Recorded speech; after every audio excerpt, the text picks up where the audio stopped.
So shout out to Prem Thakur of Zeteo News, because he does a super important clip here. So he talks to a bunch of senators. He spoke to a bunch of politicians and asked them a very simple question. He asked them, do you know how many Americans have been killed by Israel recently?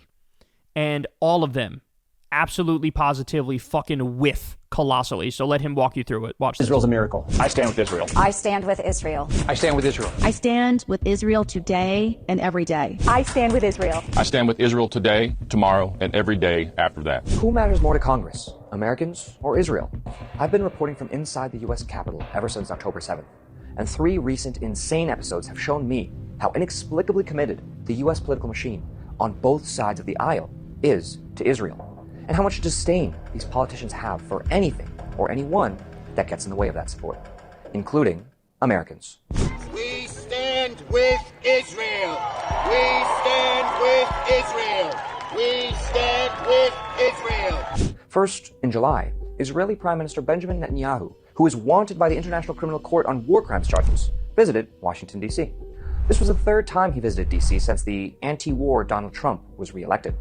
Amid all the fanfare and revelry, I asked 7 Republican senators if they knew how many Americans had been killed in the past 21 months by the government they were sending blank checks to.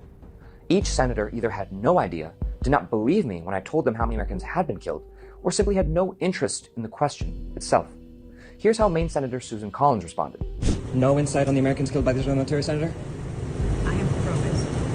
Oh my God. That was your answer? I am pro-Israel? Jesus Christ. At this point, y'all, it's got to be, like, first of all, it's definitely in part ideological. Like, they've drunk the Kool-Aid. They are all in on just like rah Israel, let me grab my pom-poms. That's point number 1. But point number 2, it's ideological and it's financial. It definitely has to do with AIPAC. It definitely has to do with the Israel lobby. It definitely has to do with the donor money. It's like both of those things. It's both ideological and financial. And it's gotten to the point where it's fucking ridiculous. It's fucking comical. Where Israel can kill American citizens and they go, I don't care, I'm pro-Israel. Like, that's wild, bro. You want to talk about an out-of-touch, corrupt group of leaders. How does it get any more out of touch or any more corrupt than a U.S. politician being told, this state that you're sucking off killed Americans, and they keep repeatedly doing it, and you got nothing to say about that? Nothing at all. Nothing. Unbelievable. A U.S. senator was asked about U.S. citizens killed by a foreign country. She responded by saying she supports the foreign country. Oklahoma Senator Mark Wayne Mullen responded that he did not know and that he hadn't even given it much thought. Do you know how many Americans the Israeli military has killed in the past 21 months? No, Does that concern you? I haven't given much thought. 2 days later, Israeli settlers brutalized 20-year-old Palestinian-American Sayfollah Musalat. For hours, the settlers, as well as the Israeli military, blocked ambulances from reaching him and another Palestinian they attacked, who was named Mohammed al-Shalabi. Both of them were killed. A U.S. citizen beaten to death by Israeli settlers. Sayfollah Musalat was only 20 years old. Today, Saif Musalat's family is demanding an American investigation into his death. After the killings, I reached out to the same 7 senators, giving them more information about the other American victims they all apparently didn't know about, and to ask for their reaction to the latest killing. None of them responded. And I didn't just approach these 7 senators, because earlier that week, there were 14 senators from both sides of the aisle who took a very chummy photo with Netanyahu. I wanted to know what they were thinking about the killing, too. Among the group was Democratic leader Chuck Schumer, as well as Amy Klobuchar, Adam Schiff, and Cory Booker. So I reached out to all 14 senators who, at the time, had not publicly commented on Sayfollah, and I asked if they had any reaction to the killing, or what they would say to the leader they had just taken a photo with. None responded. In fact, most of Washington has remained silent. President Trump and Vice President J.D. Vance hasn't said anything about it. It took 4 days for a senior-level Trump official to even make contact with Sayfollah's family, or even to publicly comment on the killing. That comment was from U.S. Ambassador to Israel, Mike Huckabee, who condemned the killing, calling it a criminal and terrorist act. Huckabee, who has previously expressed staunch support for the settler movement, the annexation of the West Bank, and opposition to a Palestinian state, said he asked Israel to aggressively investigate the attack. Sayfollah's father told me that Huckabee had called him just before that tweet, and that the ambassador said he met with Netanyahu and told him there must be justice for Sayfollah. His father said Huckabee came across as genuinely concerned. But then the next day, Huckabee made the unprecedented decision to attend Netanyahu's criminal trial as a show of support for the man facing bribery and fraud charges. Afterwards, Netanyahu tweeted a public thank you to Huckabee for his support. One day, Huckabee apparently tells the leader of a foreign country that there must be justice for the killing of an American. But then the next day, Huckabee goes to that leader's trial to support him. Mr. Ambassador, why did you decide to come today? Because I wanted to see what was happening. Why did you come? This all is not to center American suffering over that of the tens of thousands of Palestinians killed by Israeli violence, nor the millions who have been displaced by it. But this is to underscore that there is, in fact, no bottom, even for the most cynical, self-interested parts of the U.S. political machine. Israeli forces can bomb the only Catholic church in Gaza, the church that the late Pope Francis would call on an almost daily basis. They can strike clearly marked World Central Kitchen vehicles and kill 7 people, including a Canadian-American veteran and aid worker. They can kill Americans, journalists, peace activists, kids, and Palestinians at will. There is no bottom. A foreign government is committing an actual, ongoing genocide in plain sight. Meanwhile, the U.S. press and political establishment are consumed with college campuses and a New York City mayoral candidate. Think about it this way. How much fear-mongering, cynical, and outright dishonest ink has been spilled on Columbia University or Zohran Mamdani? And then how much clear-eyed, critical, and truthful ink has been dipped about Israeli soldiers and settlers killing Americans and shattering the basic existence of millions of Palestinians? There is no bottom. It is inexplicable. Why are the media and politicians so transparently in the bag for a foreign government that seems to have no reciprocal respect? Why does this foreign government receive billions of U.S. taxpayer dollars unconditionally, while money for the homeless, healthcare, food aid, public transportation, or helping others rather than bombing them is penny-pinched? Why are those who protest this reality vilified and kidnapped, while those who perpetuate it are rewarded? Why is it that politicians are able to look away as more than 58,000 people are killed, as more than 2 million lives are utterly and irreversibly changed? Why?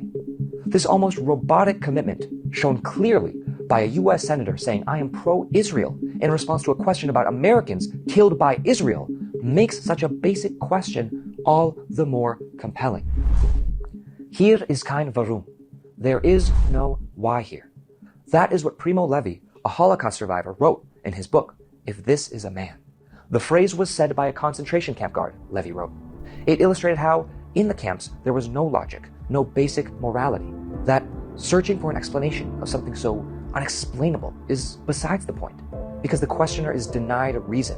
They are not entitled to an explanation. Because to answer why is to dignify the question at all. It's to respect the skeptic as equally human, as worthy, as deserving of logic.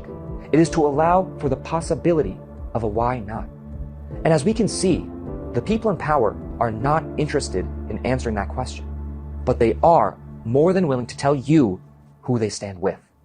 Yeah, I get the feeling that like nothing matters anymore. This is the thing that I've been struggling with so hard, is that like it feels like nothing matters. In a scenario, you could tell, and by the way, I think the number is 10. I think the number is there's been 10 Americans within a short time span that have been killed by the Israeli government. And there was a time when if an American was killed, like we would know their name. And there would be hell to pay for that. Like it would actually be an issue. There'd be a diplomatic problem. There would need to be changes made.